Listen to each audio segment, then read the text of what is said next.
रूस और यूक्रेन के मध्य ऐसा क्या विवाद है जो इतना युद्ध बढ़ता ही चला जा रहा है। ये विश्व को तीसरे विश्व युद्ध की आग में धकेलने वाला है। तो आइए जानते हैं रूस और यूक्रेन के मध्य ऐसा क्या विवाद है। इससे पहले हम यूएसएसआर की पृष्ठभूमिका पर विचार करते हैं। यूएसएसआर यानी union of Soviet socialist Republic, इसका जन्म अक्टूबर 1917 की क्रांति के बाद माना जाता है।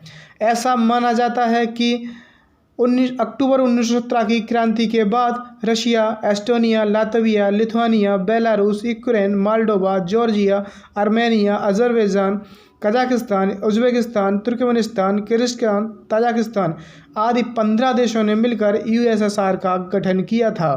उस समय विश्व में दो ही महाशक्तियाँ थीं। एक थी आपकी USA, United state of America, और दूसरी महाशक्ति थी यूएसएसआर। इन दो महाशक्तियों के मध्य अपनी अपनी सुपरमेसी को लेकर वर्चस्व की लड़ाई चल रही होती है।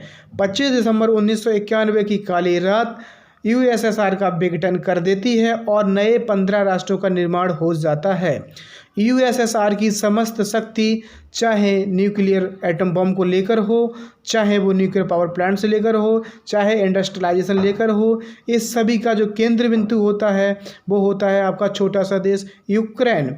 जब यूक्रेन अपने आप को एक स्वतंत्र राष्ट्र घोषित करता है, उस समय रसिया के पास बहुत ही कम सामरिक शक्ति होती है। अब विश्व में केवल एक ही महाशक्ति बचती है, जिसका नाम है यूनाइटेड स्टेट ऑफ अमेरिका।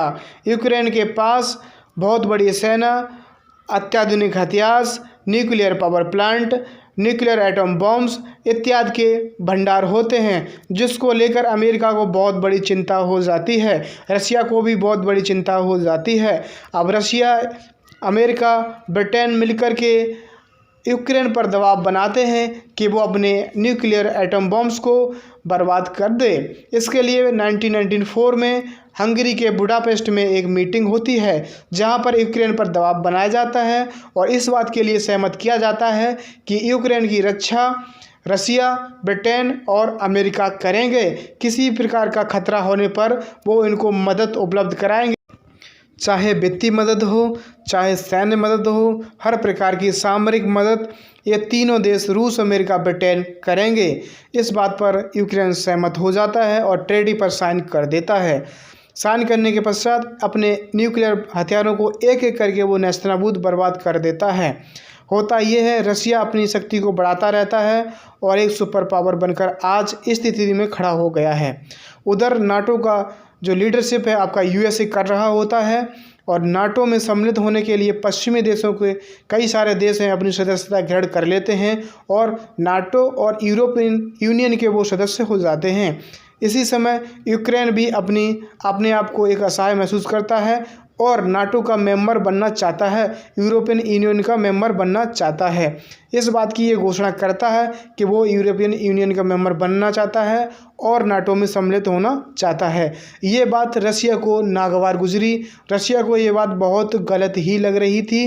वो अपने आप को एक ऐसा महसूस कर रहा था कि अगर यूक्रेन नाटो का मेंबर बना तो नाटो का विस्तार होकर के नाटो की जो सैन्य शक्तियां हैं वो यूक्रेन में आ जाएंगी, जो रसिया के बॉर्डर के समीप है। नाटो की लीडरशिप अमेरिका कर रहा है। अगर नाटो के ट्रूप्स यूक्रेन में आकर इंस्टॉल हो जाते हैं तो ये रसिया के लिए एक बहुत बड़ा खतरा उत्पन्न कर देंगे, क्योंकि पहले भी यूएसएसआर के अपोजिट में एक दूसरी शक्ति हुआ करती थी, वो यूएसए। आज भी रसिया एक महाशक्ति बनकर उभर रहा है और रसिया का अपोज हमेशा यूएसए करता है। इसलिए रसिया कभी नहीं चाहता है कि नाटो यूक्रेन में आकर अपने ट्रूप्स को इंस्टॉल करे जो रसिया के लिए घातक सिद्ध हों। बस यही एक उद्देश्य है रसिया का। रसिया यूक्रेन को एक बफर जोन के रूप में इस्तेमाल करना चाहता है। रसिया नहीं चाहता है कि नाटो यूक्रेन में अपना विस्तार करे, बेलारूस में अपना विस्तार करे। इस बेलारूस पहले से ही रसिया को समर्पित है, रसिया का समर्थन करता है। यूक्रेन रसिया का समर्थन नहीं करता है, वो नाटो में सम्मिलित होना चाहता है।